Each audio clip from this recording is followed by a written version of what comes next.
Hello everyone, welcome all of you to my channel Pai academy. तो last class में अपन ने टेंजेंट नॉर्मल में मोनोटोनिसिटी चालू किया था, उसकी सारी थ्योरी भी ख़त्म की थी। फिर हम क्या पढ़ेंगे, जैसे लास्ट क्लास में मैंने आपको जाते आते एक क्वेश्चन करवा रहा था और करवाते करवाते मेरे को लगा कि ये क्वेश्चन आपको होमवर्क की करना चाहिए। तो होमवर्क क्या था? 3 cos की पावर 4, 3 cos की पावर 4, इसके आगे क्या है? Plus 10 cos square x cube x plus फिर -3। यहां सही है।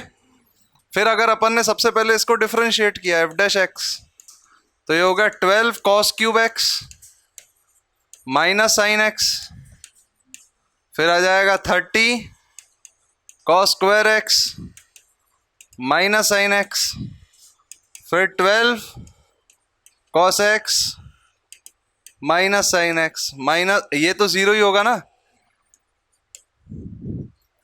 तो ये क्या हो जाएगा? -6 बाहर निकलेगा, -6 साइन एक्स कॉस एक्स। क्या रहेगा फिर? 2 cos स्क्वायर एक्स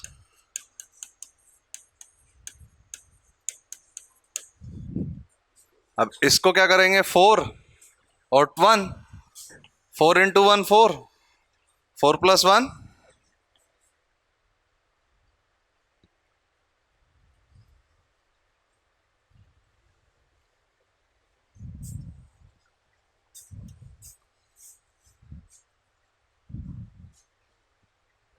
कब से? यहां से पहले से है क्या? अच्छा फिर ठीक है। -6 साइन एक्स कॉस एक्स, तो ये क्या कॉस एक्स प्लस 2 और 2 cos एक्स प्लस 1, यही होगा ना? देखो कहाँ था बेटा आज सुबह?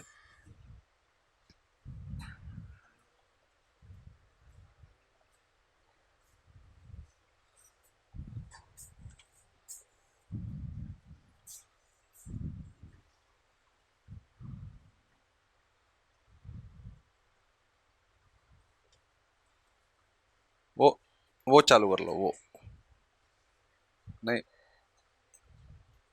देवेश। तो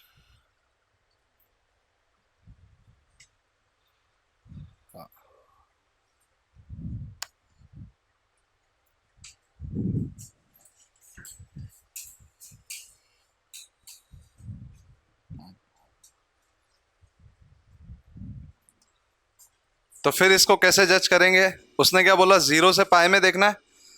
क्या बोला उसने? 0 से पाई में देखना है, यही बोला है उसने। थोड़ा सा टॉपिक को समझना पड़ता। अब 0 से पाई में आप एक चीज समझो कि ये वाला जो चीज है वो हमेशा ही पॉजिटिव है, ये वाला जो चीज है वो हमेशा ही पॉजिटिव है। या तो 0 है या तो पॉजिटिव है, पर है तो पॉजिटिव ही। सही है, क्योंकि 0 भी है तो सिर्फ 0 पे और पाई पे ही है, बाकी हर जगह पे तो पॉजिटिव है। तो आपका जो डिटरमाइनिंग फैक्टर है वो क्या है? डिटरमाइनिंग फैक्टर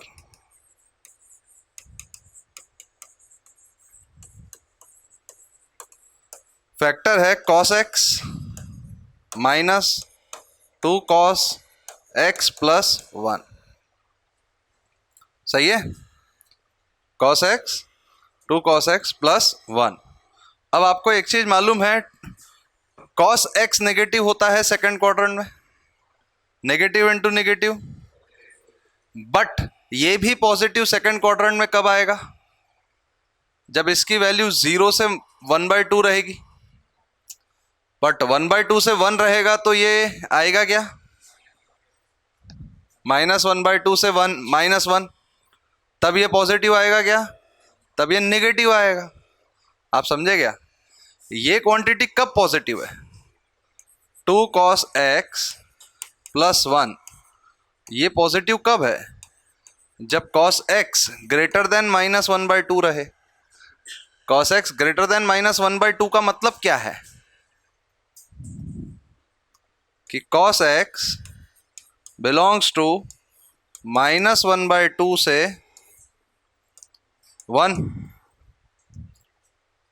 मतलब आप बोल दो पूरे फर्स्ट क्वाड्रेंट में, आप ध्यान से देखो, पूरा फर्स्ट क्वाड्रेंट में ये पॉजिटिव है और ये भी पॉजिटिव है। देखो पूरे फर्स्ट क्वाड्रेंट में ये भी पॉजिटिव, ये भी पॉजिटिव, ये भी पॉजिटिव, और तो मल्टीप्लाइड है नेगेटिव। मतलब हम ये बोल सकते फॉर x बिलोंग्स टू 0 से π/2 इट इज डिक्रीजिंग, क्योंकि f डैश एक्स अगर नेगेटिव आता है तो डिक्रीजिंग होता है। f डैश एक्स अगर नेगेटिव आता है तो डिक्रीजिंग होता है। ये तो हमको समझ में आ गया था, आया था कि नहीं आया था? पक्का ना?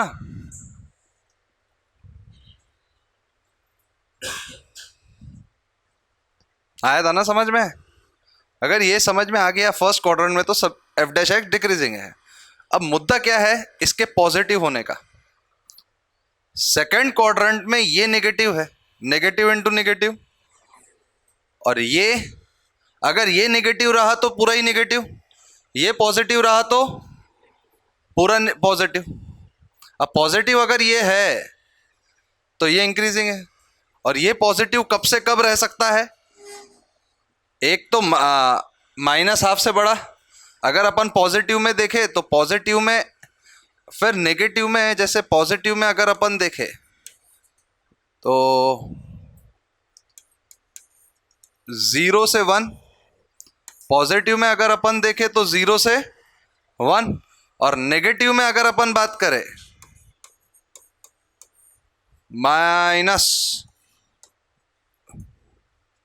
-1/2 से 0। नेगेटिव में अगर अपन बात करें तो -1/2 से, नेगेटिव में अगर अपन बात करें तो -1/2 से 0। बोलो सही है गलत? अब -1/2 से 0 होना आपको फील नहीं आ रहा होगा, मैं वापस से समझाता, क्योंकि मेरे को भी ऐसा लग रहा है कि मैंने ढंग से नहीं समझाया। इतना समझा क्या? f डैश एक्स तक समझा क्या? यहां तक समझ गया? वापस से समझाते। ये टर्म हमेशा ही पॉजिटिव है और ये भी टर्म हमेशा ही पॉजिटिव है। हमारा जो बेसिक डिफरेंस है वो ये टर्म का है। ये टर्म हमेशा पॉजिटिव है, पॉजिटिव है फर्स्ट क्वाड्रेंट में, सही है, और ये भी पॉजिटिव है फर्स्ट क्वाड्रेंट में। तो हम बोल सकते function is f of x is decreasing in 0 से π/2। अब हमें बात करनी है सेकंड क्वाड्रेंट की। हमें किस पे बात करनी है? बोलेंगे सब जन, हमें बात करनी है सेकंड क्वाड्रेंट। ठीक है, कहाँ थे बेटा सुबह? अरे क्यों, क्या हो गया था ऐसा?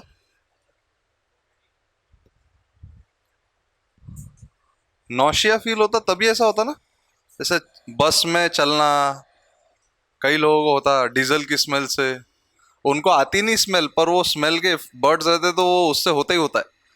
कुछ भी कर लो तुम, कितनी भी गाड़ी बंद कर लो ना, कुछ भी कर लो, वो करेंगे ही। इसलिए तुम भाई बस से आओ, ट्रेन से आओ, कहीं से भी आओ, हमारे गाड़ी में मत आओ। ये देखो इधर, फिर अपन बात करते ये पॉजिटिव होना। अभी कॉस जब नेगेटिव है तब की बात हो रही। तो 2 cos x plus 1 greater than 0, तो cos x ग्रेटर देन -1/2। -1/2 से बड़ा होना मतलब बिलोंग्स टू -1/2 से 0। cos x बिलोंग्स टू -1/2 से 0। यहां तक आपको बात समझी कि नहीं समझी?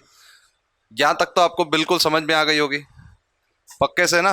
cos x बिलोंग्स टू -1/2 से 0, ये तय है। बिल्कुल तसल्ली से। अगर आपको ये चीज समझ में आती है, -1/2 वैल्यू कब होती है? 2π/3 पे। जीरो कब है? π/2 पे। मतलब हमको ये चीज मालूम पड़ गई कि x बिलोंग्स टू π/2 से 2π/3 पे 2 cos x प्लस 1 पॉजिटिव है। सही है? अगर ये पॉजिटिव है, ये तो डेफिनेटली नेगेटिव है। ये हमेशा पॉजिटिव, ये हमेशा पॉजिटिव, ये भी पॉजिटिव, ये नेगेटिव और ये खुद नेगेटिव, तो पॉजिटिव। मतलब हम ये बोल सकते हैं फंक्शन इंक्रीजिंग इन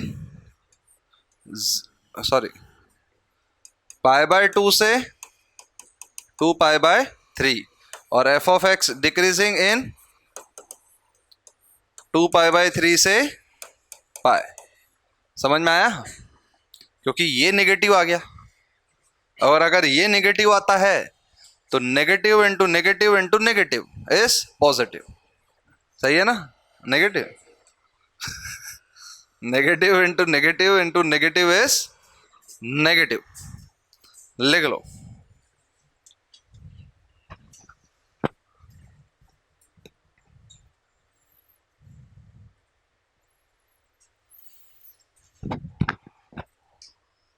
आज अगर जिस लेक्चर तक मुझे पहुंचना है वो टॉपिक तक अगर मैं पहुंच गया तो मजा आ जाएगा।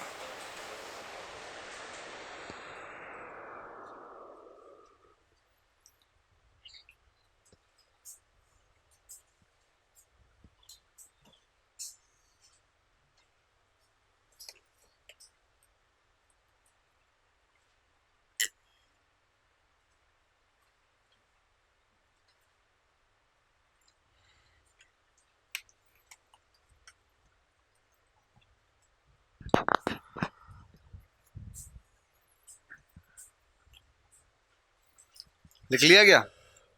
नेक्स्ट क्वेश्चन पे आऊं।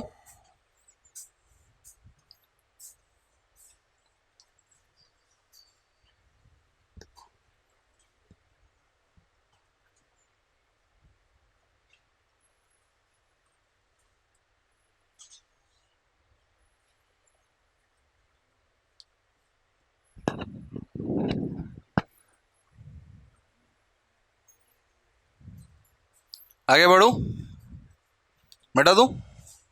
ये किसने किसने करके लेके आया था? यही आंसर था। बढ़िया। Example, if the function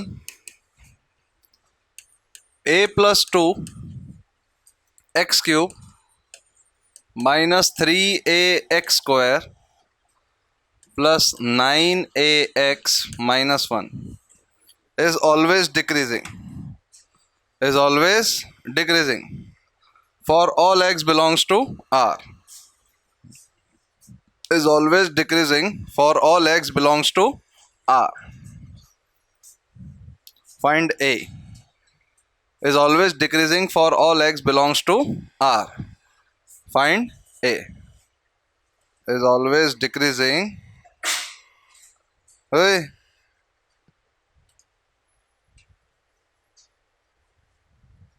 For all x belongs to R. Find A.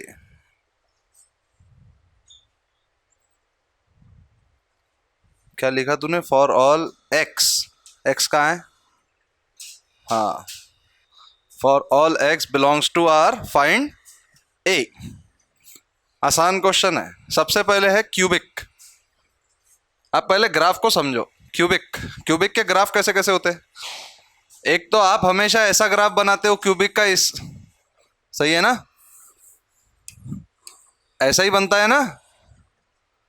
ये ग्राफ पहले इंक्रीजिंग, फिर डिक्रीजिंग, फिर इंक्रीजिंग। आप एक चीज समझो, या तो ऐसे बन सकता है या तो हमेशा ही इंक्रीजिंग रहेगा। ये तीनों ग्राफ कब पॉसिबल है? जब कोएफिशिएंट ऑफ x³ पॉजिटिव है। क्यूबिक इनिशियली इंक्रीज हो रहा है, मतलब क्या है? कोएफिशिएंट ऑफ क्यूबिक पॉजिटिव है। सबसे पहला फैक्टर यही है, ऑलवेज डिक्रीजिंग है, वो हमेशा से ही डिक्रीज होना चाहिए। मतलब इसका ग्राफ क्या कहता है, ये कुछ ऐसा ही है। तो इसका मतलब क्या होगा, coefficient of x cube less than zero. तो a plus two less than zero is a less than minus two. ये फर्स्ट इक्वेशन आया कि नहीं आया।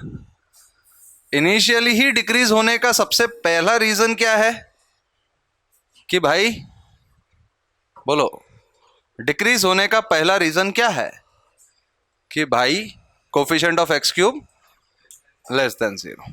बट डिक्रीज होने का मतलब ये थोड़ी है, ये ग्राफ ऐसा भी तो हो सकता है, तीन रूट्स रहे, ये ग्राफ ऐसा हो सकता कि नहीं हो सकता है। ऐसा है तो ऐसे दो तीन एक्स तो आएंगे ही आएंगे ना, जहां पे स्लोप ऑफ टेंजेंट जीरो रहेगा। स्लोप ऑफ टेंजेंट जीरो होना मतलब dy by d x zero होना।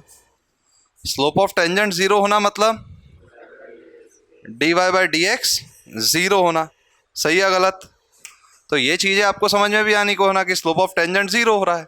तो अगर अपन ने एफ डैश एक्स किया तो ये क्या होगा, three a plus two x square minus six a x plus nine a. आप लॉजिक समझो, अगर इस क्वाड्रेटिक के रूट्स आ गए, ये क्या है क्वाड्रेटिक, इस क्वाड्रेटिक के रूट आना मतलब क्या है कि ऐसी एक्स की वैल्यू जिस पे ये क्वाड्रेटिक जीरो है। और अगर ये क्वाड्रेटिक जीरो है मतलब एफ डैश एक्स जीरो है, और एफ डैश एक्स जीरो है इसका मतलब है स्लोप जीरो है। अब जब स्लोप जीरो है इसका मतलब है मैक्सिमा या मिनिमा है, और जब भी मैक्सिमा या मिनिमा आता वो इंक्रीजिंग या अपना मोनोटोनस बिहेवियर चेंज करता है। आप देखो ना, अगर मैक्सिमा लेना है तो मोनोटोनस बिहेवियर पहले इंक्रीजिंग था, अब क्या हो गया, तभी मैक्सिमा पॉसिबल है ना। पहले डिक्रीज हो रहा है अब इंक्रीज हो रहा है, तो मोनोटोनस बिहेवियर चेंज हो रहा है तो मिनिमा है। तो जब भी मोनोटोनस बिहेवियर चेंज हो रहा है इसका मतलब उस पॉइंट पे मैक्सिमा या तो लोकल बोल सकते हैं, लोकल मैक्सिमा या लोकल मिनिमा है। बोलो सही है गलत। यहां तक बात समझ में आ रही कि नहीं आ रही, लोकल मैक्सिमा या तो लोकल, यहां तक पॉइंट समझ में आया। मोनोटोनस बिहेवियर अगर उस पॉइंट पे चेंज हो रहा है तो या तो लोकल मैक्सिमा है या तो लोकल मिनिमा है। अब मेरी बात एक चीज बताओ, जब भी लोकल मिनिमा, उसने क्या बोला, स्ट्रिक्टली डिक्रीजिंग। बेटा साथ साथ में लिखना नहीं, मैं टाइम नहीं देता क्या, पहले समझ तो लो। क्या होता है, ऐसे ही क्वेश्चन पेपर में आते हैं जब आपको समझ ही नहीं पाते।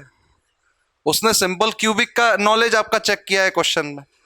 ऑलवेज डिक्रीजिंग का मतलब क्या है, क्यूबिक का एक ही रूट होना, क्यूबिक का एक ही रूट होना है। और दूसरा क्यूबिक का, चलो सर आपने बोला क्यूबिक का एक रूट होना, इस क्यूबिक का भी एक ही रूट है, बट ये मोनोटोनस है क्या, नहीं। आपको ये भी तो चेक करना है कि इसके डिफरेंशिएशन के भी कोई रूट ना रहे, इसके डिफरेंशिएशन के भी कोई रूट ना रहे। तो इस क्वाड्रेटिक का अगर कोई रूट नहीं होना चाहिए तो d लेस और इक्वल टू जीरो। d क्या है, माइनस सिक्स ए का whole square b square minus four nine a three a plus six less और इक्वल टू जीरो। तो ये सिक्स, ये और ये खत्म, a square minus three a square plus six a less और इक्वल टू जीरो। तो minus two a square minus six a, तो ये क्या हो जाएगा, two a square plus six A greater और इक्वल टू जीरो।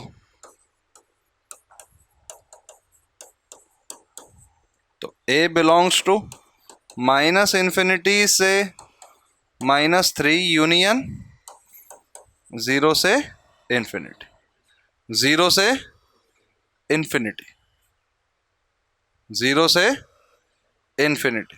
आप बोलो, मैंने इक्वालिटी की साइन क्यों लगाई, आपने ऐसा क्यों पूछा। मैंने लेस और इक्वल टू रखा। इक्वल टू मतलब दोनों रूट्स सेम है। इसका मतलब आप ये भी बोल सकते हैं कि जिस पॉइंट पे स्लोप तो जीरो हो रहा है पर वो पॉइंट ऑफ इन्फ्लेक्शन का है, एक्स क्यूब बोल सकते हैं। एक्स क्यूब बोल सकते ना। एक्स क्यूब का ग्राफ क्या बोला था कल मैंने, कंटिन्यूअसली इंक्रीजिंग, पर हर समय उसका dy by d x positive है, पर एक जगह पे क्या है, जीरो है। तो इसका dy by d x equal to zero हो सकता है और लेस देन जीरो हो सकता है। ग्रेटर देन, इसका d ग्रेटर देन जीरो हो गया मतलब दो रूट्स, मैक्सिमम मिनिमम दोनों बनेंगे। बट अगर एक ही बार जीरो हो रहा है तो वो पॉइंट ऑफ इन्फ्लेक्शन बनेगा। क्या बनेगा, पॉइंट ऑफ इन्फ्लेक्शन। मतलब यहां पे इक्वलिटी हम रखेंगे। क्या बोला मैंने, यहां पे इक्वलिटी हम रखेंगे। तो ये है सेकंड। तो इन दोनों का इंटरसेक्शन क्या आएगा, ये बोल रहा है भाई टू से माइनस टू से छोटा होना, ये बोल रहा माइनस थ्री से छोटा और जीरो से बड़ा। तो ये क्या हो जाएगा, यही होगा, ए बिलोंग्स टू माइनस इंफिनिटी से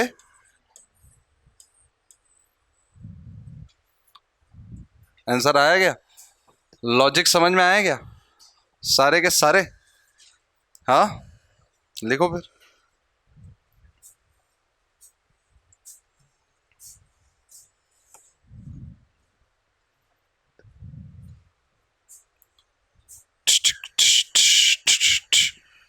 थोड़ा तसल्ली से, अगर कोई भी पॉइंट नहीं समझ में आ रहा है तो मेरे को डबल पूछो।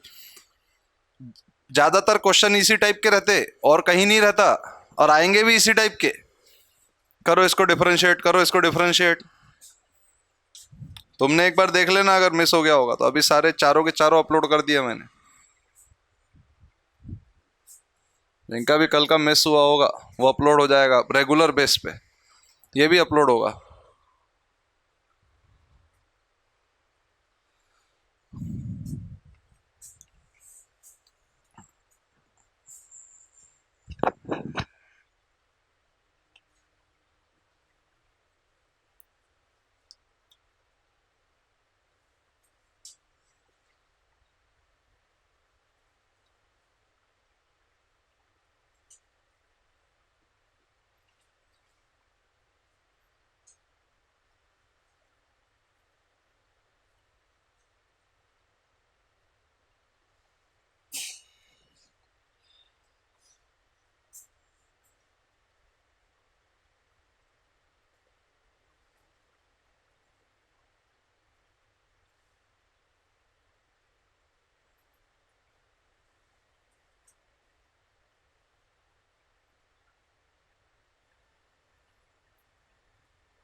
हो गया कॉपी,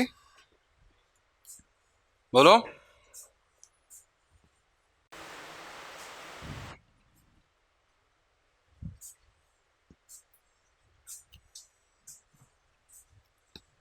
देखो next question, prove that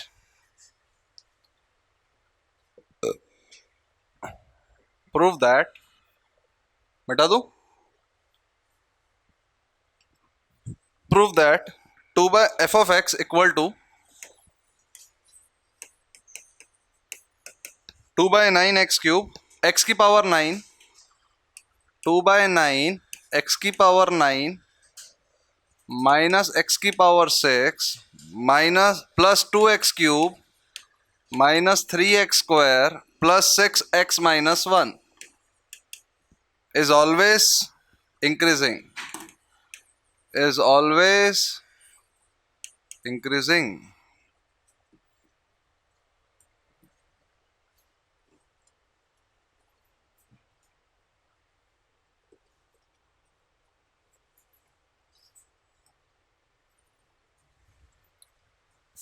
Is always increasing. अबे इंक्रीजिंग प्रूव करना है, सबसे पहले डिफरेंशिएट, बिना दिमाग लगाए। तुम वेट ही नहीं करना। सबसे पहला कार्यक्रम डिफरेंशिएट।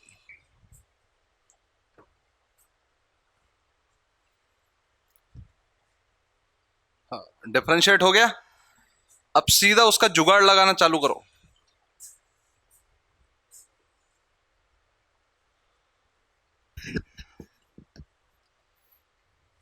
सीधा जुगाड़। क्या है f dash x? F dash x है 2x की पावर 8 माइनस 6x की पावर 5 प्लस 6x की power square minus 6x plus 6। एक सेकेंड, यहां पे भी अपन 6 दे सकते ना। अगर इसको 2/3 दे दे, है ना, तो ये क्या हो जाएगा 6। तो ये क्या हो जाएगा 6x की पावर 8 माइनस x की power 5 plus x square minus x plus 6। अब एक चीज बताओ, x 3 भाग में डिवाइडेड है। अगर एक केस लिया मैंने फर्स्ट, व्हेन x लेस और इक्वल टू 0। क्या लिया? लेस और इक्वल टू 0। इक्वल टू 0 पे तो ये सारे 0 और ये 6, ये तो पॉजिटिव है। सीधा जुगाड़ करना सीखना पड़ता। नेगेटिव पे इवन पावर पॉजिटिव हो जाती।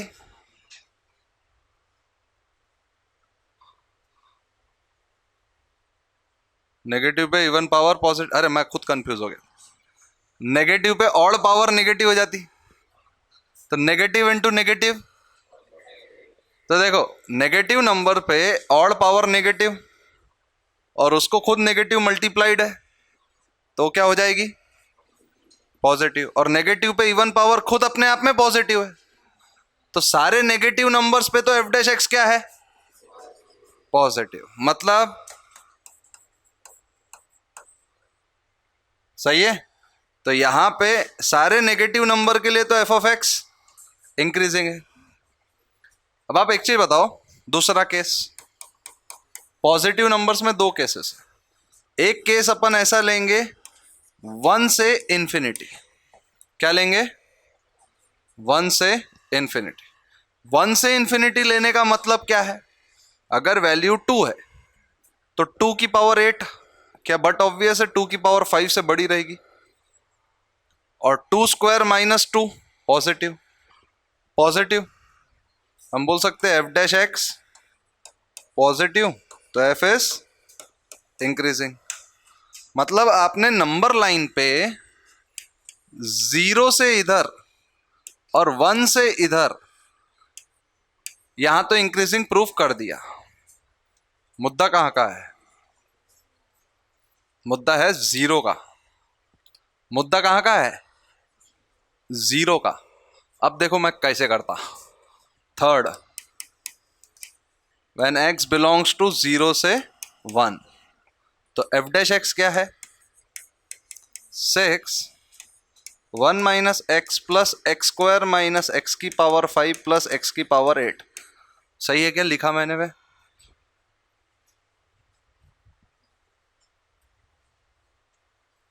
सही लिखा क्या? बोलो।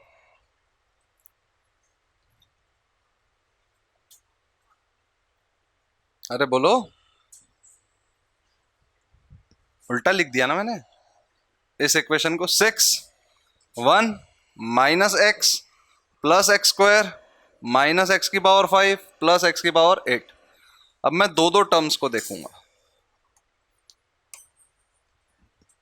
किसको देखूंगा? दो दो टर्म्स को। अब मैं 1 और इसके बीच में अगर ग्राफ बनाऊं तो 1 का ग्राफ तो सीधा ही है और ये y इक्वल टू एक्स है तो हमेशा ही बड़ा रहेगा। तो ये टर्म तो हमेशा ही क्या हुई पॉजिटिव। एक्स स्क्वायर का ग्राफ कैसा होता है? ऐसा। और एक्स क्यूब एक्स की पावर 5 और नीचे से जाएगा। एक्स की पावर 5 तो और नीचे से जाएगा। तो x square is but obvious greater than x की पावर 5 इन 0 से 1। और एक्स की पावर 5 एक्स स्क्वायर से बड़ा है 1 से।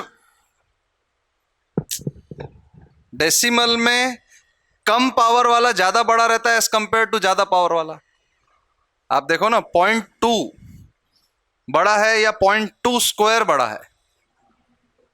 तो डेसिमल पार्ट में आप जितनी ज्यादा पावर बढ़ाते उतना नंबर वो छोटा होता जाता।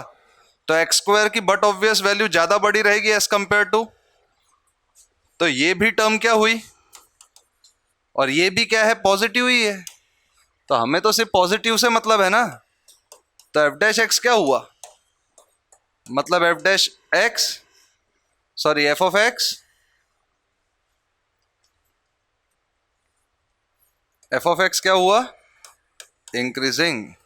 तो हम बोल सकते हैं f of x is increasing for all x belongs to R, hence proved. F of x is increasing for all x belongs to R, hence proved.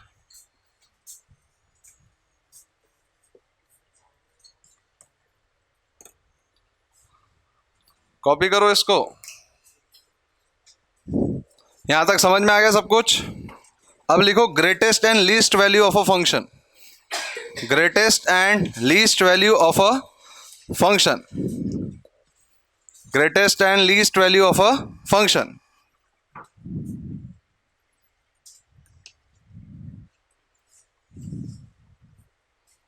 Greatest and least value of a function. तो अब अगर आप मान लो कि जैसे कोई interval है, सुनना, जैसे ग्राफ को अगर अपन कंसिडरेशन में ले, तो जैसे मान लो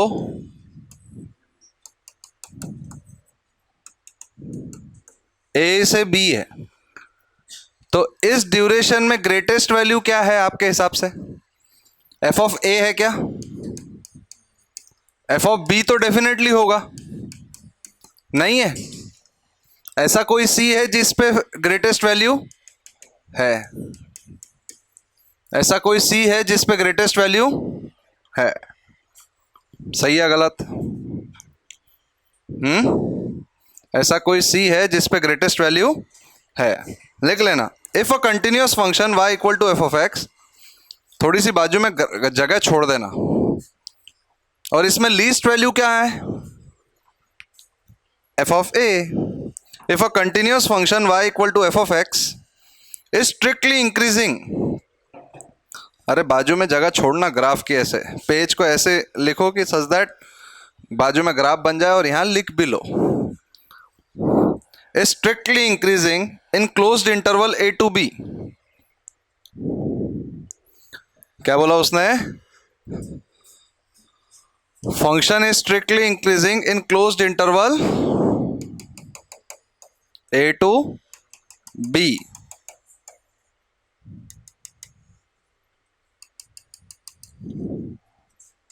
F of a, f of b, f of a, f of b increasing है?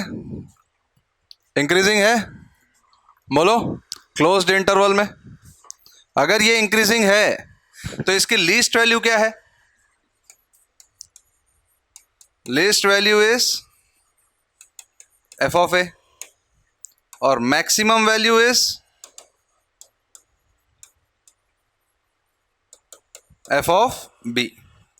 Least value is f of a and maximum value is, बोलो सही है गलत? Least value is f of a, maximum value is f of B.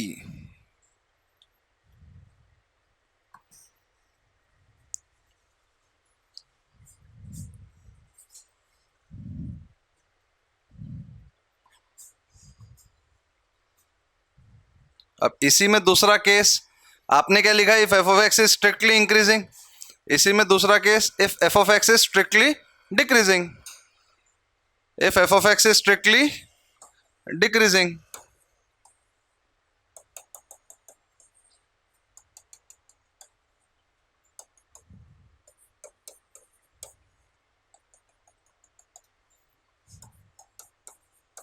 सही है? तो यहां पे लीस्ट वैल्यू क्या हो जाएगी? एफ ऑफ बी, और मैक्सिमम वैल्यू या तो greatest value f of A, least value क्या हो जाएगी एफ ऑफ बी, और ग्रेटेस्ट वैल्यू क्या होगी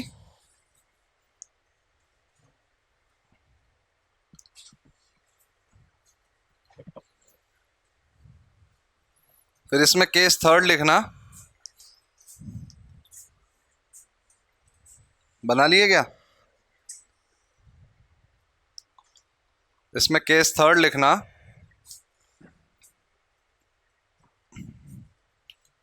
केस थर्ड ग्राफ बनाने की बाजू में जगह तो रखना ही रखना, ठीक है ना? ये थोड़ा सा चिल टाइप का टॉपिक है, मजे दिला देगा. If f of x is non monotonic in a to b, if f of x is non monotonic in a to b, closed interval बोल रहा हूं मैं, if f of x is non-monotonic in a to b, in a to b and is continuous, and is continuous, and is non-monotonic in a to b and is continuous, then greatest and least value of f of x is, then greatest and least value of f of x, greatest and least value of f of x in a to b, in a to b are those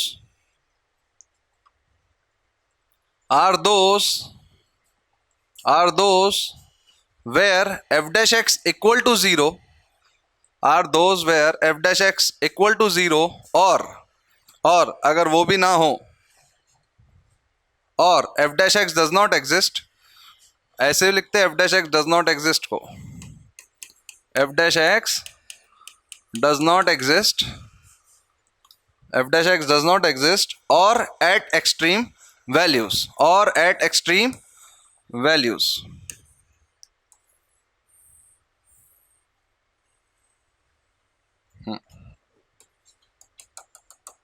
ए से ये B है, सही है, ऐसा graph नहीं बनाते.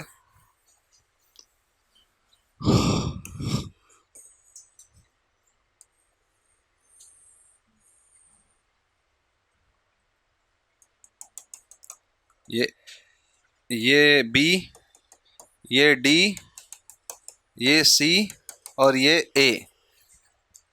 अब बताओ मैक्सिमम वैल्यू कहाँ है, लीस्ट वैल्यू कहाँ है, लिख लेना, least value f of d और maximum value f of b. तो आपको ग्राफ देख के ही पता भी करना पड़ सकता है अगर एफ डैश एग्जिस्ट नहीं करता है तो, अगर एफ डैश एक्स एग्जिस्ट करता नहीं है तो.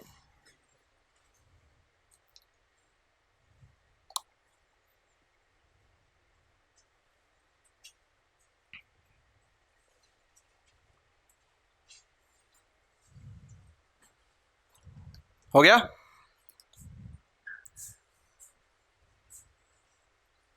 फटाफट फटाफट फटाफट लिखो, फटाफट फटाफट फटाफट फटाफट फटाफट.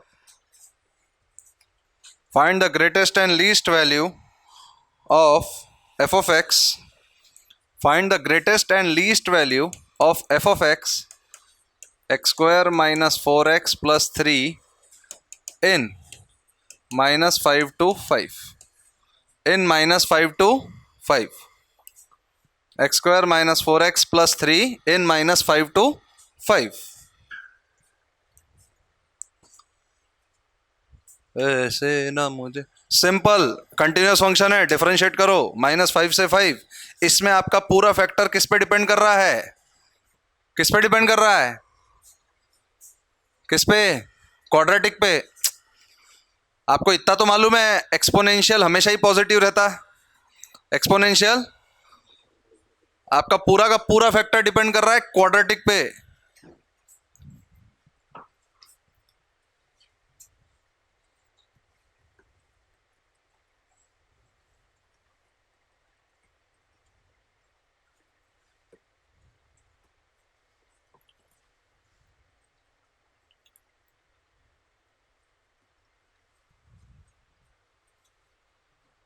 थोड़ा दिमाग लगाया करना।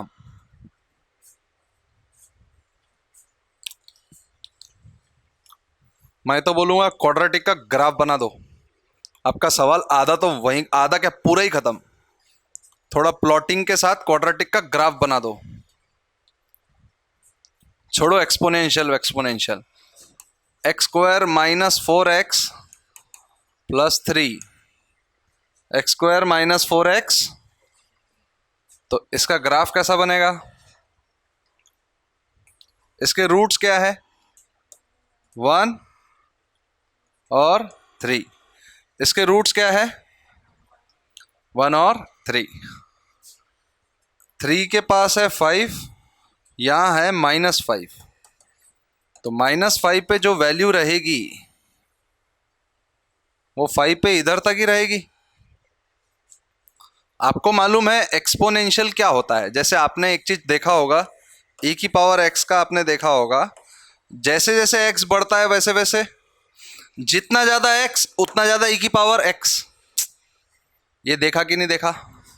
जितना ज्यादा x, अब x के जगह पे यहां पे पूरा क्वाड्रेटिक है, जितनी ज्यादा इसकी वैल्यू उतनी ज्यादा e की पावर x की वैल्यू। इसकी वैल्यू सबसे ज्यादा कहां है? माइनस। क्वाड्रेटिक की वैल्यू सबसे ज्यादा कहां है? तो -5 पे क्या है? तो आप बोल सकते ग्रेटेस्ट वैल्यू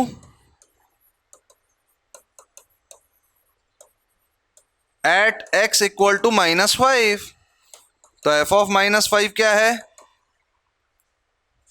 25, 20, 23, e की पावर 48, e की पावर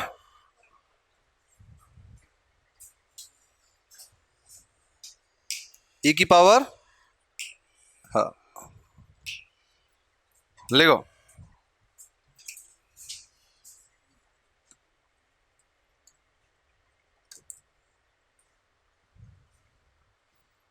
e की पावर 48, हाँ ग्रेटेस्ट वैल्यू है। अब ये क्वाड्रेटिक की मिनिमम वैल्यू कहां है?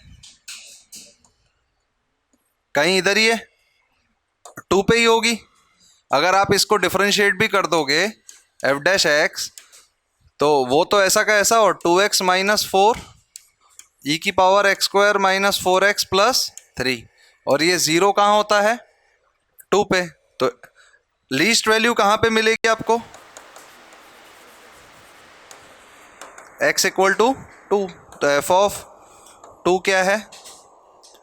4 -4 ई की पावर -1 क्या होगी? e की power -1।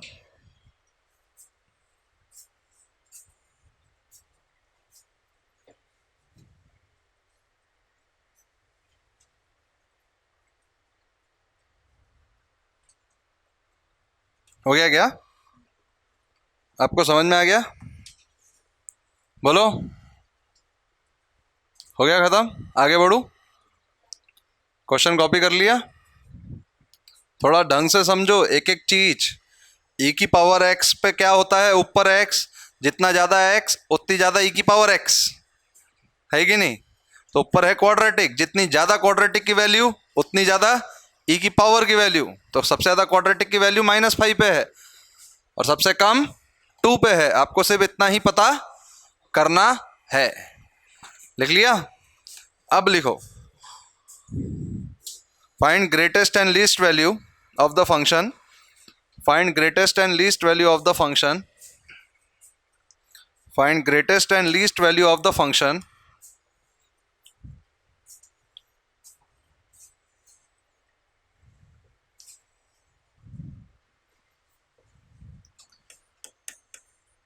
cos 3x cos 3x minus 15 cos x plus 8 in pi by 3 से 3 पाई बाय 2, पाई बाय 3 से 3 पाई बाय 2। ऐसे न तुझे तुम दे हो, नीने से लगा लो।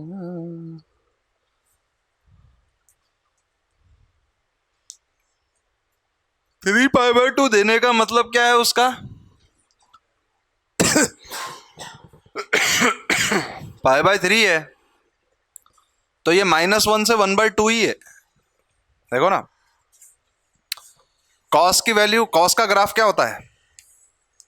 ऐसा ही होता है। ये है 3 π/2, ये है π/2, ये है π/3, और π/3 पे है 1/2। तो cos x कहां से कहां तक है?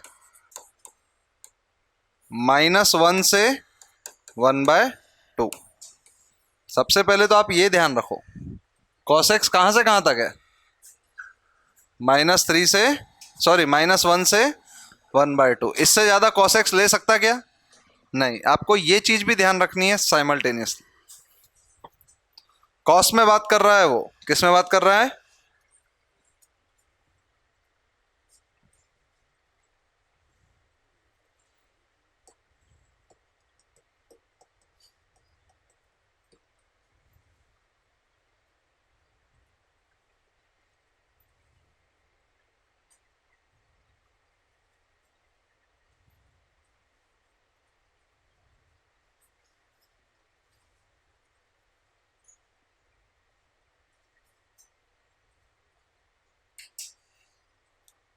क्वेश्चन आसान है, क्वेश्चन डिफिकल्ट नहीं है।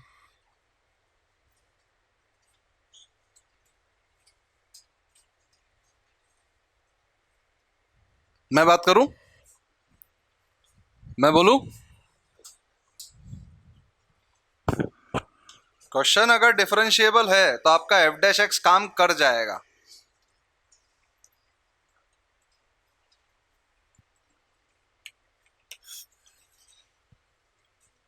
क्वेश्चन अगर डिफरेंशिएबल है तो आपका f'(x) काम कर जाएगा।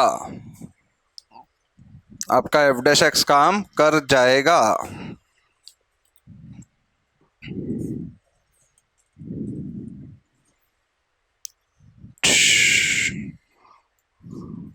इतना दिमाग लगाते कह रहे, क्वेश्चन में जरूरत नहीं है ना। डिफरेंशिएट करो उसको, डिफरेंशिएट करो। cos 3x का फॉर्मूला क्या था? 4cos³ x -3cos x -3cos x -15। बोलो सही है गलत?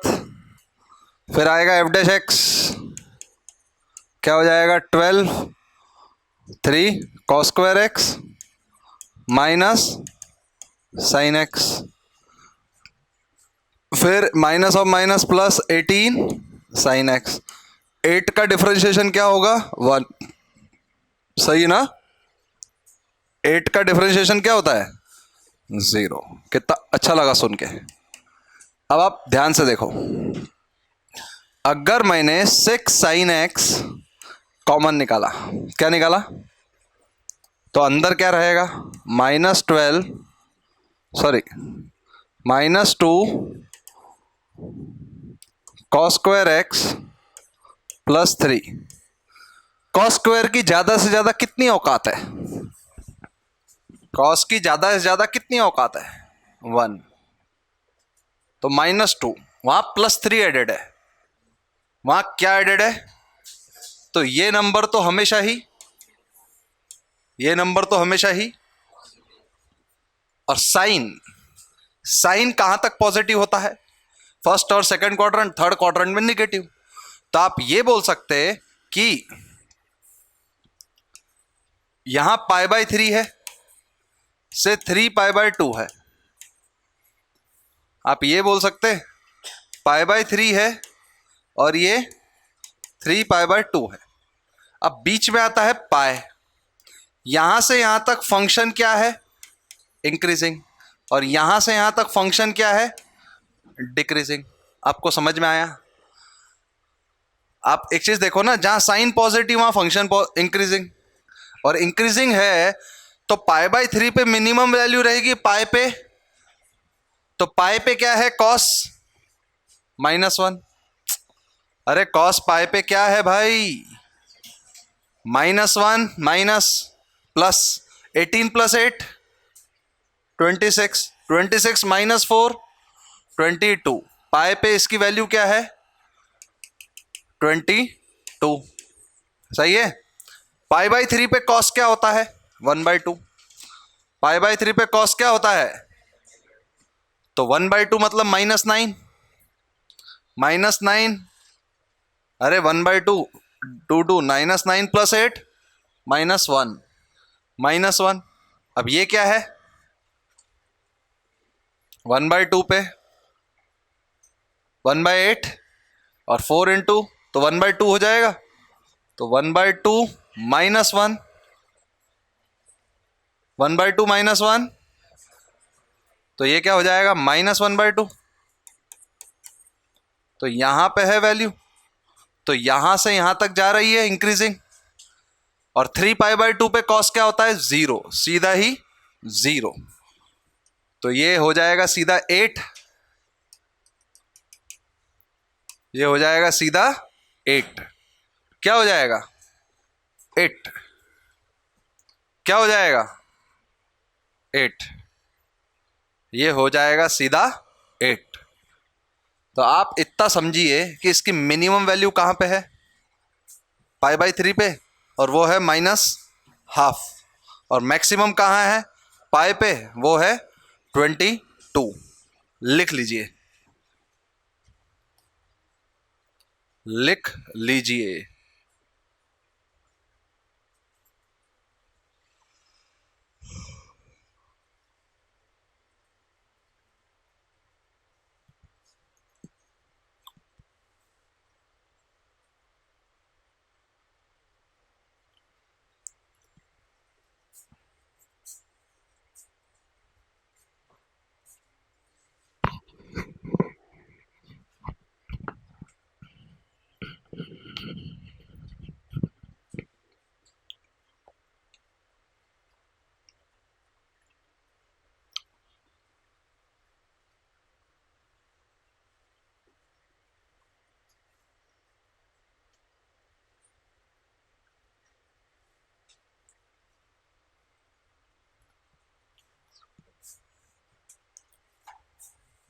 लिख लिया क्या, अब लिखो नेक्स्ट हेडिंग, एस्टैब्लिशिंग इनइक्वालिटीज। ये one of the most complicated heading है, मतलब आपको क्वेश्चंस देख के अपने आप इनइक्वालिटी को एस्टैब्लिश करना है और उसके हिसाब से अपना क्वेश्चन प्रूफ करना है। क्या लिखो नेक्स्ट हेडिंग, एस्टैब्लिशिंग इनइक्वालिटी। ये कॉपी कर लिया क्या, कर लिया,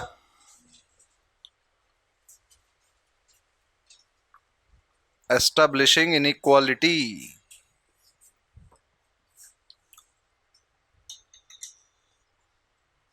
अरे शायद बहुत सारे भारी रह गए, है ना।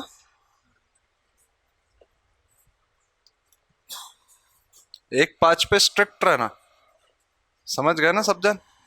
अब यही एक ऑप्शन है और कोई तो है नहीं, बाकी सब टीचरों को तो तुम पिघला देते। अरे सर समझो बात को गहराई से।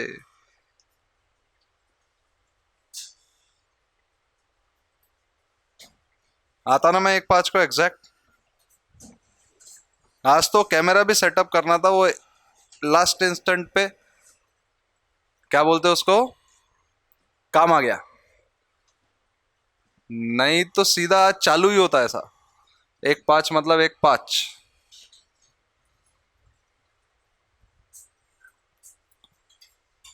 क्योंकि अभी एंड टाइम है, अगर अभी हम पंक्चुअल नहीं होंगे तो फिर हम कब होंगे।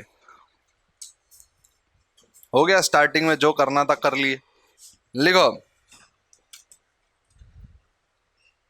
अब मुझे एक चीज बताओ, एक question, out of this two number which is greater, लिखो, out of this two numbers which is greater. ये सीधा क्वेश्चन के फॉर्म में ही है, एस्टेब्लिश। आपको सिखाया जाएगा कि कैसे क्वेश्चन आते हैं और कैसे आपको इनइक्वालिटी को एस्टेब्लिश करना है।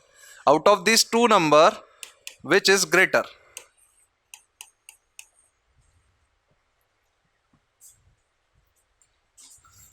दोनों इरेशनल है,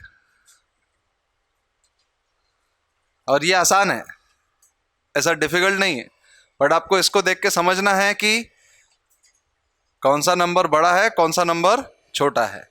पावर में मत कर देना, अच्छा लगा रे 2.7 लगा लेगा 2.7 की पावर 3.14 कर मल्टीप्लाई, चल फटाफट करना शुरू भी कर दिया था कुछ लड़कों ने, लगा रे 3.14 इंटू 2 की पावर 2.7 है कि नहीं, नहीं पता कर पाओगे क्योंकि इरेशनल है। अब देखो मैं क्वेश्चन करके दिखाता कैसे होता है, ये मैं ही करके दिखाऊंगा क्योंकि आपको समझ में भी तो आए कैसे अपन कर सकते हैं इस क्वेश्चन। जैसे मैंने क्या किया, एक कंसीडर किया एक फंक्शन, क्या कंसीडर किया, फंक्शन एफ ऑफ एक्स की एक्स की पावर 1/x, और ये किसी भी बच्चे से एकदम से नहीं आते, सीखना पड़ेगा आपको कि इनइक्वालिटी एस्टेब्लिश होती कैसे है, कैसे नंबर्स आते, कैसे क्वेश्चंस आते, ठीक है। मैंने क्या कंसीडर किया फंक्शन को, पावर 1/x। अगर इसको मैं डिफरेंशिएट करूं तो इस नंबर को मैं ऐसा लिख सकता क्या, 1/x ln x, तो e की पावर में क्या हो जाएगा ln x/x, e की पावर में क्या हो जाएगा, यहां तक समझ में आया क्या। और अगर मैं इसको डिफरेंशिएट करता तो e वाला तो खत्म ही हो जाता है as it is ln x/x, इसका कोई लेना देना नहीं। फिर अंदर वाले को डिफरेंशिएट करते तो न्यूमरेटर का डिफरेंशिएशन डिनोमिनेटर माइनस डिनोमिनेटर का differentiation numerator upon x square, तो ये हो जाता 1 minus ln x upon x square. E की पावर वाले को अपन सीधा ही ये लिख सकते हैं, और ये टर्म हमेशा ही पॉजिटिव है क्योंकि ई की पावर है, सही है ना। ये टर्म हमेशा ही क्या है, पॉजिटिव, क्योंकि हमने x पॉजिटिव ही कंसीडर करना है। x को हम बिना पॉजिटिव कंसीडर करे इस इनइक्वालिटी को एस्टेब्लिश ही नहीं कर सकते और ln ले भी नहीं सकते, और एक्सपोनेंशियल है तो पॉजिटिव x तो रहेगा ही रहेगा, नेगेटिव x आप यहाँ पे नहीं ले सकते। हो गया। अब एक चीज बताओ, एफ डैश एक्स पॉजिटिव कब है, एफ डैश एक्स पॉजिटिव होना ग्रेटर देन 0, तो पूरा का पूरा वैल्यू इसी के ऊपर डिपेंड है, तो ln x लेस देन 1 मतलब x लेस देन e, मतलब f ऑफ x इंक्रीजिंग है फॉर x बिलोंग्स टू 0 से e। अरे बोलो, एफ डैश एक्स कहां तक इंक्रीजिंग है, x लेस देन e पे, और फिर ये डिक्रीजिंग कब है, f of x is decreasing for x belongs to e से इंफिनिटी, सही है ना। पूरा पॉजिटिव नंबर्स चलते, तो आप एक चीज देखो कि ये e तक बढ़ रहा है और e के बाद घट रहा है, तो बताओ पाई पे वैल्यू ज्यादा है या e पे ज्यादा है। तो हम बोल सकते हैं कि f of e greater than f of pi, मतलब e की power 1/e greater than pi की पावर 1/पाई। तो अगर दोनों साइड के पावर कर दो पाई से, तो e की पावर पाई/e ग्रेटर देन पाई, और दोनों साइड को कर दो e से, तो e की पावर पाई ग्रेटर देन पाई की पावर,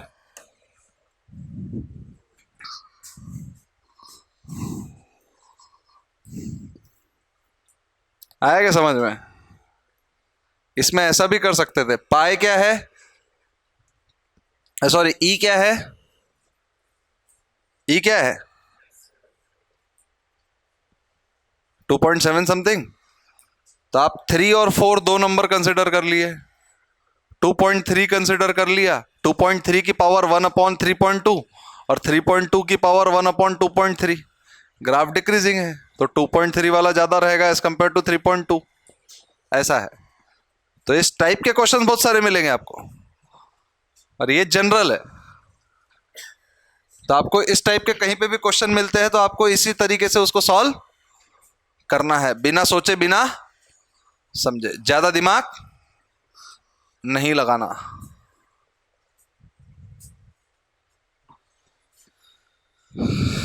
और दो क्वेश्चन करवाता हूँ एस्टेब्लिशिंग इनइक्वालिटी के, जिससे आपको समझ में भी आए।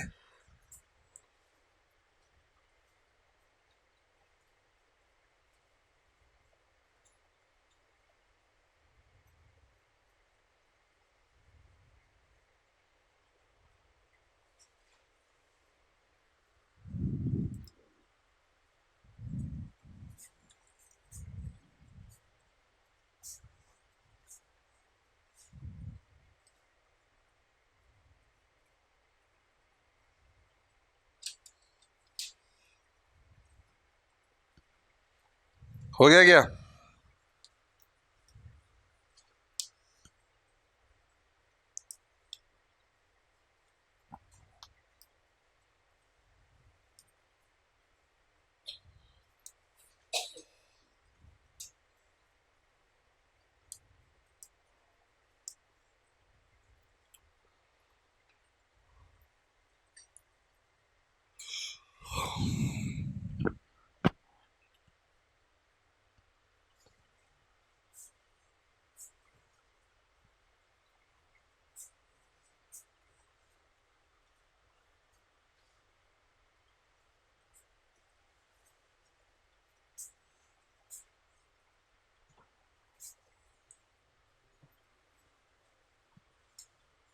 हो गया?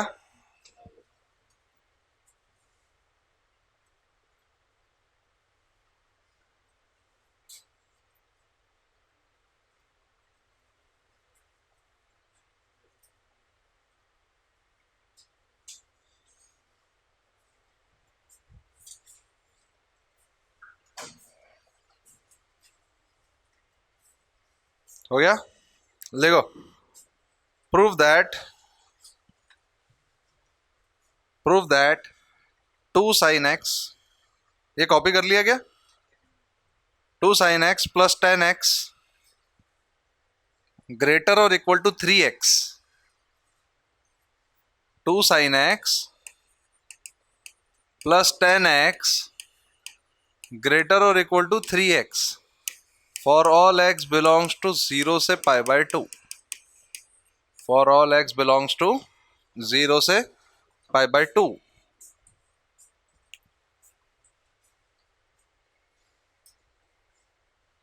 For all x belongs to 0 से π/2।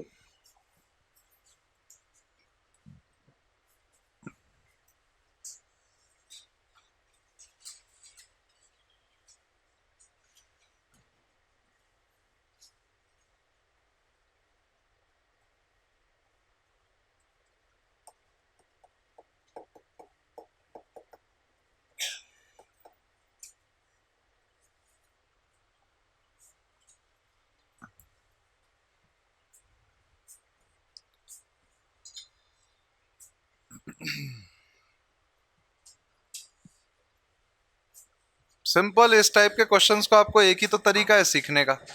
कंसीडर अ फंक्शन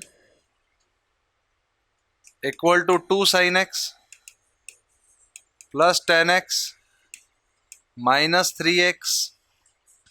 सही है, एक फंक्शन ऐसा कंसीडर कर लिया, फिर निकाल दिया एफ डैश एक्स, तो 2 cos x प्लस -3। अब इसको अपन cos को अगर मैं c मानूं तो 1/c² -3c 3, तो 2c³ -3² plus 1/c² upon c²। तो ये क्या हो जाएगा? 2c³ -2²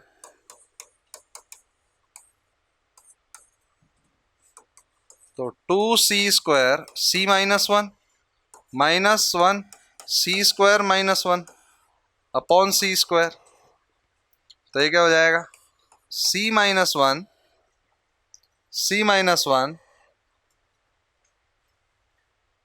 सही है। c -1 अगर अपन ने लिखा 2c² माइनस c -1, सही है गलत? अरे बोलो, क्योंकि इसको c-1 c+1 लिख सकते ना, और c-1 c-1 दोनों में से कॉमन, तो ये क्या हो गया c²। तो एफ डैश एक्स क्या है c-1, और ये क्या होगा 2c² - 2c + c-1। तो इसमें से भी एक c-1 निकलता है, तो ये हो जाएगा c-1 का होल स्क्वायर और 2c + 1 अपॉन c²। ये होगा एफ डैश एक्स। फाइनली ये होगा एफ डैश एक्स। और आपको एक चीज समझना चाहिए, अरे ये π/2 पे क्लोज नहीं है, ओपन है।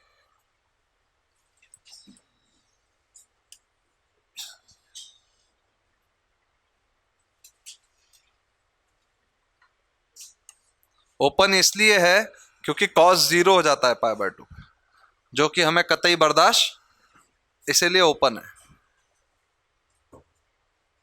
आप एक चीज समझो, 0 से π/2 में cos कभी 0 है क्या? नहीं, अपने जो इंटरवल में है। और दूसरी बात, cos हमेशा ही पॉजिटिव है। दूसरी बात, फर्स्ट क्वाड्रेंट में cos हमेशा ही पॉजिटिव है। तो आप एक चीज देखोगे, ये स्क्वायर है, ये तो पॉजिटिव है, ये भी पॉजिटिव है, और cos खुद पॉजिटिव है तो ये भी पॉजिटिव है।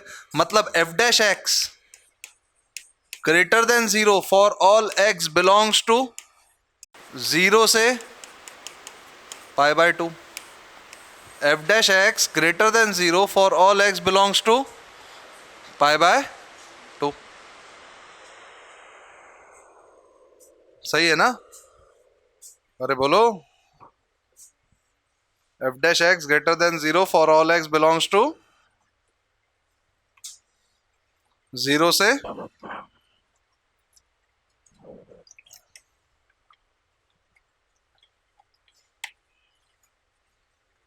π/2। समझ में आया क्या? For all x belongs to 0 से π/2। आगे बढ़ू तो अगर ये हो गया और एफ डैश एक्स है पॉजिटिव, क्या है एफ डैश एक्स? पॉजिटिव। तो सोचने वाली बात क्या है? सोचने वाली बात यह है कि ये हमेशा इंक्रीजिंग है। अगर 0 पे पॉजिटिव आ गया, cos 0 पे क्या है? cos 0 पे क्या, सॉरी, ये फंक्शन की वैल्यू 0 पे क्या है?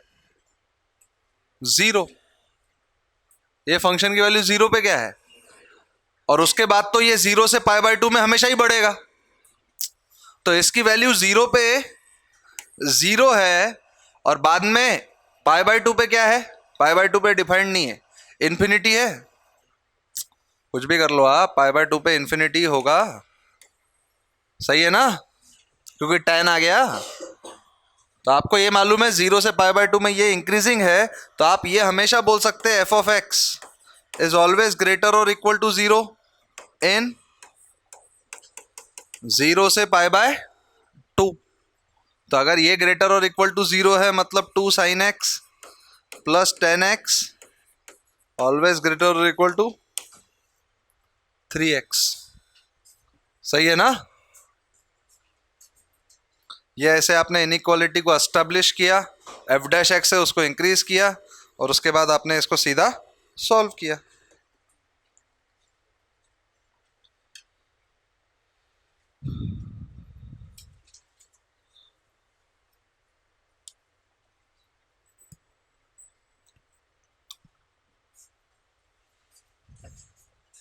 तो कॉपी करो, साथ साथ में लिख रहा था। मेरा खत्म, तेरा कैसे खत्म?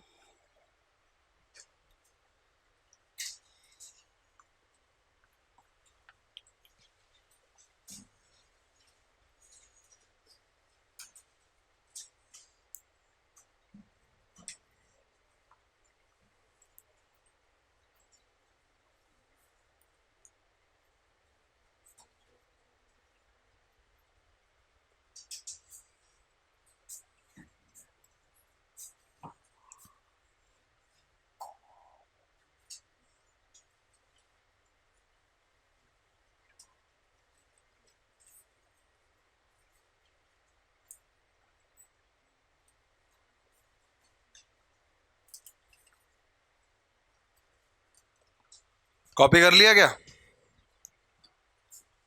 कॉपी कर लिया?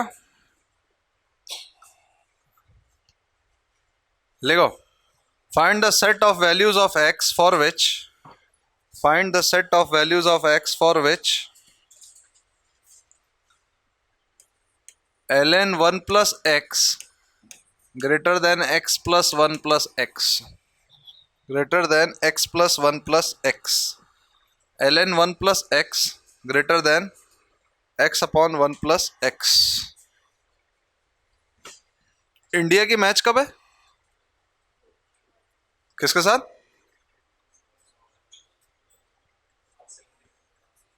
और कब से स्टार्ट है? 7 17। अरे वर्ल्ड, ये तो कल प्रैक्टिस मैच है ना। अच्छा, अभी भी टूर चालू है क्या? अच्छा अच्छा अच्छा, मैं वर्ल्ड कप की बात सोच।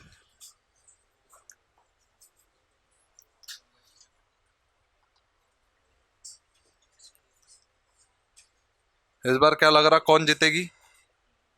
नहीं, दिल की बात मत सुनो, प्रैक्टिकली मेरे को तो लगता वेस्ट इंडीज जीतेगी। हाँ, श्रीलंका उसके सर पे हाथ घुमा रहे, घुमा एक बार इज्जत से, प्यार से। हाँ, इंग्लैंड को भूल गया था, है ना, दे वापस। वापस तुम दोनों। अरे अब तो 4-6 जन की जगह भी नहीं है। तो हो गया क्या? ये सॉल्व करना है ना, क्वेश्चन दिया ना मैंने, पुराने जैसा तो है, पहले डोमेन निकालो। क्या पूरे एक्स के लिए सॉल्व करते? 1 प्लस एक्स ग्रेटर देन 0, तो x should be greater than, तो आपने इन्हीं एफ ऑफ एक्स को क्या बना दिया? तो एफ डैश एक्स क्या हो जाएगा? 1 अपॉन 1 प्लस एक्स माइनस 1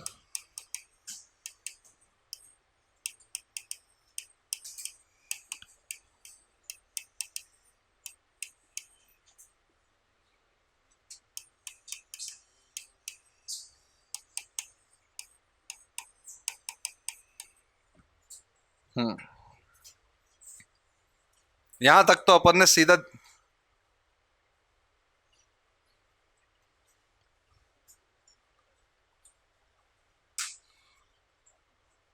इधर इधर क्यों, सीधा देख इधर,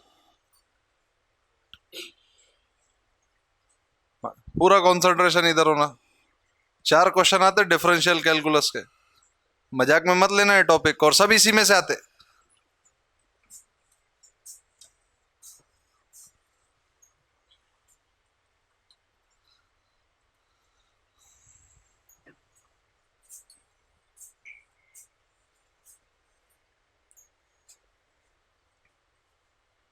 यहां तक समझा गया सबको? और एफ डैश एक्स कब पॉजिटिव है बताओ? जब एक्स पॉजिटिव है। एफ डैश एक्स कब नेगेटिव है? जब एक्स नेगेटिव है। मतलब function is increasing 0 to infinity, function is decreasing. सही है? तो उसने क्या बोला कि find the set of values of x for which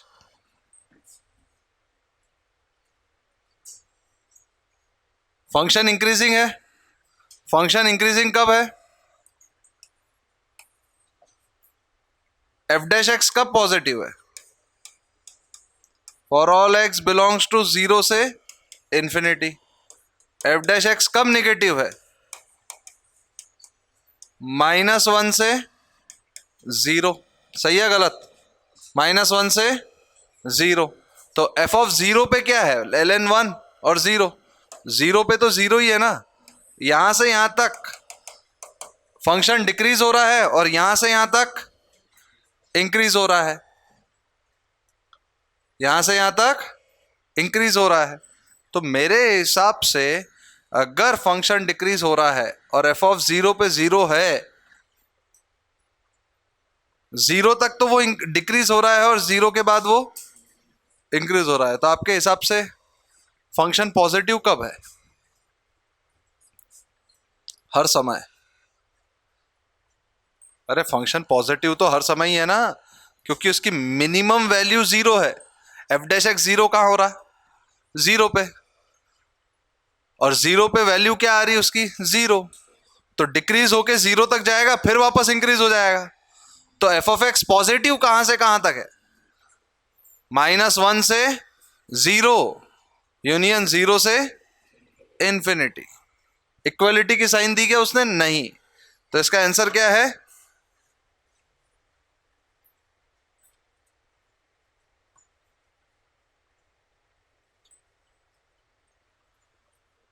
F of x positive कहां है?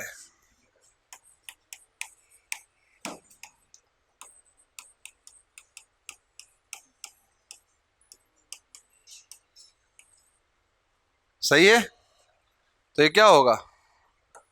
ln 1 plus x greater then x upon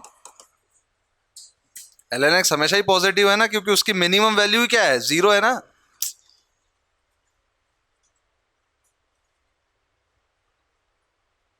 अगर नहीं पढ़ना है तो क्लास छोड़ के जा सकता, क्योंकि जिस हिसाब से तू सदमे में है उस हिसाब से ये तो चलता ही है बेटा, इसलिए ध्यान दिया कर, क्योंकि मेरे को गलत फहमी भी नहीं होना, क्योंकि तेरा मुंह चलता रहता है हर समय क्लास में। समझ में आया क्या? हाँ, लिख लिया क्या तूने ये सब? क्वेश्चन समझा तेरे को? ये समझा जरा मेरे को? समझा मैंने यहाँ क्या बोला था? बोलना। ध्यान रहता नहीं है, बस ठसन दुनिया भर की है। ये मेरे को नहीं पसंद, ये मेरे को पसंद। बता ना क्या लिखा था यहाँ पे? ये क्या लिखा हुआ है मैंने, पता?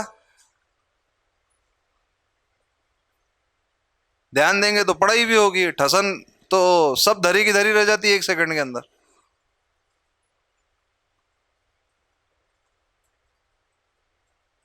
उससे पूछ क्या बोला था रे मैंने यहाँ पे, बता क्या बोला था इधर, बोल जरा। हाँ,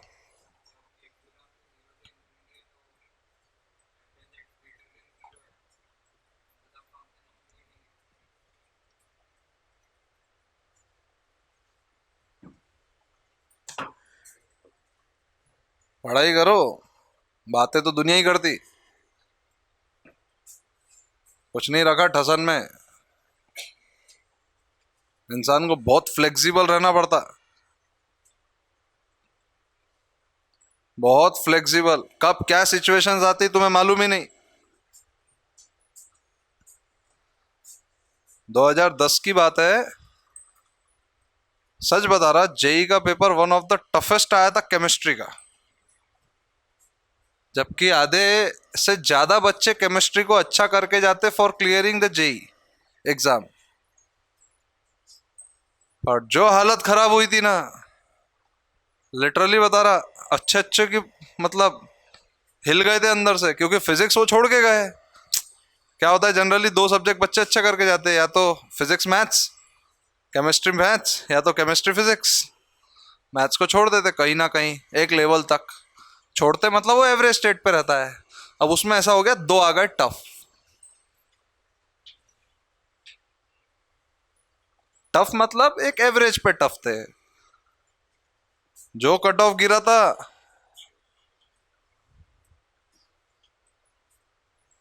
तो आपको बहुत प्रिसाइज और फ्लेक्सिबल होना पड़ता है। टफ अगर पेपर आता है तो आपको ये समझना है कट ऑफ नीचे गिरेगा, आपको संभल संभल के सॉल्व करना है।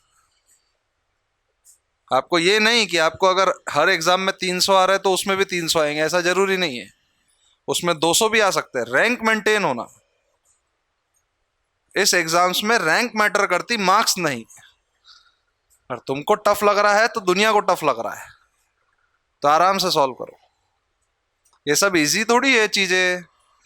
ये क्या है, एओडी में सिखाई जा रही है, इसलिए आपको समझ में आ जा रहा कि यही करना है। जब सारे टॉपिक्स एक साथ है और उसमें बीच में एक हाथ ऐसा क्वेश्चन है, तो क्या करना है क्या पता, तब थोड़ी पता कर पाते यही है, तब मुश्किल होती। अभी तो मुझे भी मालूम है कि ऐसा ही करते, ऐसा ही होता है। ऑल ऑफ अ सडन एक साथ क्वेश्चन आ गया, तब क्या करे? तो ये सब चीजें सीखनी पड़ती है। और ये सब चीजें समझनी पड़ती है। क्या होता है, आपके नेचर को बहुत सॉर्टेड रखना पड़ता है, बहुत सॉर्टेड, हमेशा कंसंट्रेशन रखना पड़ता है क्लास में, हर वर्ड पे ध्यान रखना पड़ता है कि क्या बोला गया। तुमको डिफिकल्टी अगर कोई चीज समझने में जा रही है तो अधिकतर दुनिया में वो बच्चों को जा रही है, ये तय है। कोई भी बच्चा एक बार में नहीं समझ पा रहा, ये भी लिख लो, आप पूछ के भी देख लेना, एवरेज स्टडी है, कोई नहीं समझ पाता। समझ वो पाता है जो बाद में भी पढ़ता है, संघर्ष करता है, चीजें सीखता है, अटेम्प्ट करने की कोशिश करता है और कंसिस्टेंट रहता है। इस पूरे 2 साल के खेल में आपको कंसिस्टेंट रहना ज्यादा जरूरी है एज कंपेयर टू टैलेंटेड होना। मतलब एक इंटरव्यू था फुटबॉल के टीम के कैप्टन का, उसको एक सवाल पूछा गया था, आपको 2 प्लेयर है आपके पास, उसने खुद ही बोला था, मतलब उसके साथ जो होते ना अपने क्या इंटरव्यू वगैरह, उसने बोला था, if I want to choose a hard working guy and a talented guy from both of them, I will choose a hard worker, because hard worker 90 minutes goal या बॉल को बचाने के लिए एफर्ट्स मारेगा, टैलेंटेड का क्या mood है तो है, नहीं तो नहीं है कि नहीं। हार्ड वर्किंग हमेशा जीतता है, हमेशा एट द एंड, और आपको करना होता है, ये तय है, हमेशा जीतेगा, आज नहीं जीतेगा कल जीतेगा, जीतेगा जरूर, वेट फॉर दैट टाइम, आपका भी टाइम आएगा। बहुत सारी चीजें मैटर करती है चीजों, ये पढ़ाई को लेके ये इतनी आसान नहीं है जितनी आसान लगती है। आप ऑल ऑफ अ सडन 10वीं पढ़ के आए हुए और एकदम से बोम्बार्डिंग ही बोम्बार्डिंग हो रहा हर टॉपिक में, तो ये सभी को टफ जा रहा है ना, तुम अकेले थोड़ी हो, सबका माइंड स्टेट तो तुम्हारे जितना ही है, सब 16 साल के ही आए हुए हैं। ऐसा तो है नहीं कि कहीं जाके सोने का चम्मच खिलाया जा रहा, कहीं चांदी का, ऐसा है क्या? सब एवरेज बच्चे हैं अधिकतर, तो सबको डिफिकल्ट जा रहा है, होता वही क्लियर है जो ये सब क्वालिटीज भी टैलेंट के साथ रखता है। पूरा खेल पेशेंस का है, पूरा का पूरा खेल। पेशेंस टूटा कि तुम गए। लाइफ में 2 चीजें याद रखना पड़ता है इस पूरे खेल में, पेशेंस नहीं तोड़ना और हार नहीं मानना। आप सोचो कि 150 नंबर में से 300 में अच्छी एनआईटीज लग जाती है, 150 नंबर मतलब 50% ऑफ द पेपर। 300 में अगर अपन बात करें तो 75 में से 37 क्वेश्चंस भी अगर अपन करते हैं तो 25 में से 12 अपन नहीं कर सकते क्या इजीली? पेशेंस रखे तो। मैं अच्छे रैंक्स की बात बता रहा, देखो सब चीजें सॉर्टेड रहती है, चीजें पेशेंस से होती है। कोई AR1 लाना नहीं है ज्यादा बच्चों को, एक आध आता है आने दो, अपन एवरेज है, एवरेज बन के जियो। एवरेज बच्चे ही ज्यादा ढंग से काम कर पाते हैं। क्या होता है जनरली, एक बहुत बड़ा माइंडसेट है जो बच्चों का खराब करता है कि हम 10 टॉपिक पढ़ते, एक टॉपिक गलती से कुछ छूटा तो ऐसा लगता 10 नहीं आ रहा है। छोड़ो ना, क्या हो जाएगा? आप AR1 आना है क्या आपको? जैसे मैं अपने जैसे बच्चों की बात कर रहा, AR1 आना है क्या? नहीं, सिलेक्ट होना है भाई, एक हाथ छूटने से भी सिलेक्ट होता। Patience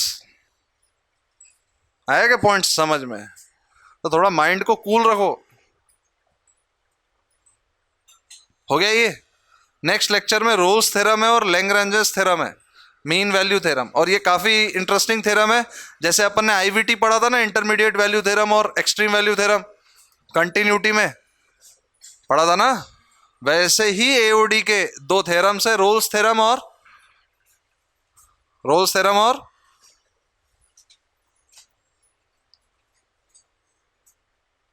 Lagrange's mean value theorem, LMVT बोलते उसको। क्या बोलते? LMVT। तो अपने आप चीजें हो जाती है, सॉर्टेड रखो, ठीक है।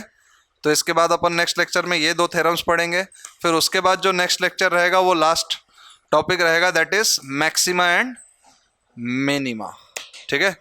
मिलते हैं अपन नेक्स्ट लेक्चर में।